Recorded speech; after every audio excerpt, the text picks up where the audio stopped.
Buongiorno, the Hat Man is back. And do you think you know Ronaldinho? Well, think again, because today we talk about his story.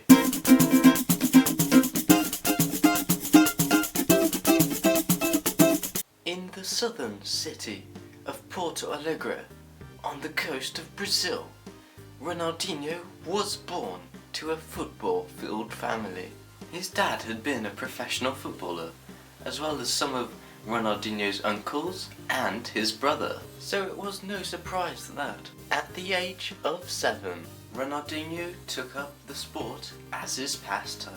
Ronaldinho's dad was a great inspiration to him, and although he died when Ronaldinho was only 8 years old, he remained a great inspiration for the rest of his life. Ronaldinho was born in a poor neighborhood, and therefore the quality of the pitches was really bad.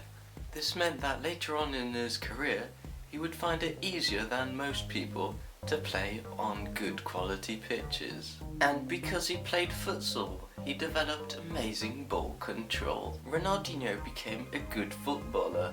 In one game he scored an incredible 23 goals, and thankfully his talent didn't go unnoticed. He was signed up to the Brazil under-17 squad very soon. He played an international tournament with this team, and he became the man of the tournament. Very soon afterwards, he was signed by the prestigious club called Gremio, which is somewhere in Brazil, but I don't really know. When he was only 18 years old, he debuted for the amazing team, and he quickly became a really good player for them. His stats started rocketing. He started to score 1 goal every 2 games, although he was still not even 20 years old. And after his amazing performances at his team, he was called up to the Brazilian international team, and actually was the top scorer for them in the Confederations Cup. In 2001, he moved all the way to France to play for PSG, who were not a money-filled side at that time. And as expected, he was called up again for Brazil, and even won the World Cup with them the following year. In 2003, Barcelona became interested in Ronaldinho. He signed with them because he'd loved the club all of his life. Playing in the number 10 role, he flourished and actually won the FIFA Player of the Year award 2 times, aged 24 and 25. Skip forward a few years, and in 2006, when Ronaldinho was probably at his prime, played in the World Cup for Brazil again. Sadly though, Brazil did not play very well, and they were defeated by France.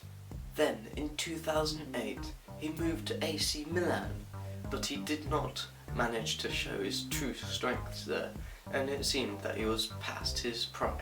By the next World Cup, Ronaldinho had incredibly been left out of the squad, and he decided to join Flamengo, a team back in Brazil. He started slowly fading, and things went from bad to worse, as he wasn't getting paid, and he stopped attending training sessions. The year after, he joined Atletico Miniero, and he started to show why he had won 2 Player of the Year awards.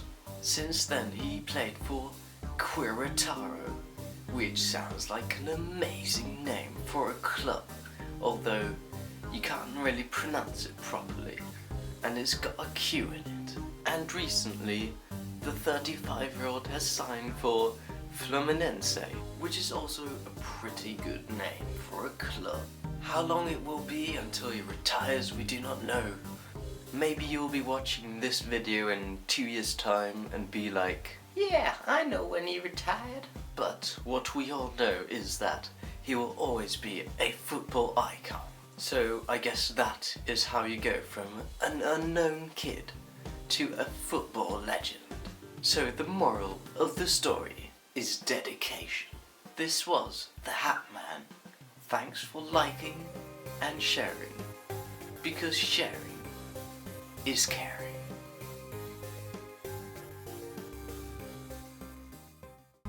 who had also been abandoned. So the child forged a friendship and a bond with the dog. Dogs are, of course, infamous